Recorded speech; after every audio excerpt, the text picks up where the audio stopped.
Why do some Christians, especially Africans, judge their fellow believers, forgetting God's word that says, judge not? Yeah, it's cultural. So when the person says all these politics, what's politics there? There's no politics there. Politics. There is nothing politics. Politics is everywhere. If you are talking of politics, if you think African churches are political, go to white churches. You will come back and tell us in 5 years' time. Once there are more than 2 people gathered, there must be politics. Even in your family, there's politics. But the issue of judgment is not politics. It is, first of all, cultural. And by nature, in Africa, we judge. It is not African church alone, your family. It's simply because we don't mind our business.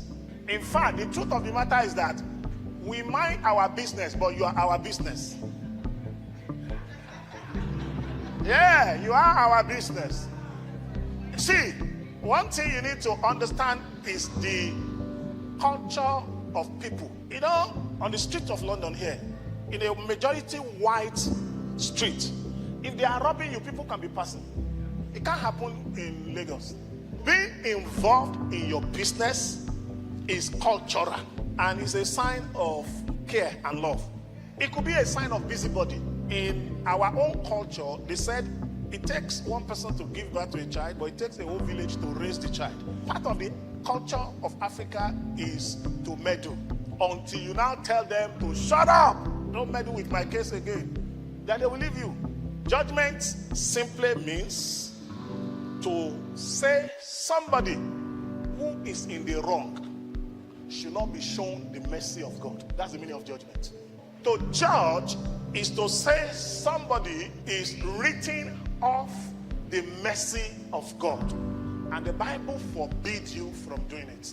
That is the meaning of judge not, so that you will not be judged.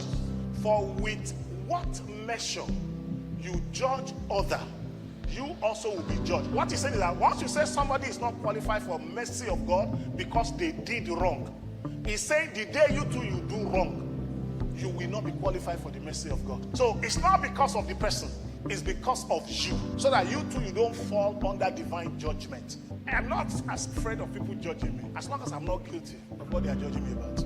It's simple. Luke chapter 7 and verse 37. Behold, a woman who is in the city, who is a sinner, when she knew that Jesus was at the table, brought a alabaster flask. This particular woman has a moral flop known to everybody, a lifestyle of sin. Even the scripture didn't spare to call people moral failure what it is. So calling people's moral failure what it is not the same thing as judging. When you as a Christian want to apply this scripture, you shouldn't apply it on the receiving end. That scripture was given on a giving end. You don't judge. So which means anybody applying this scripture is being cautioned from being on the giving end of judgment. So it's not somebody who is due for judgment that will be quoting it.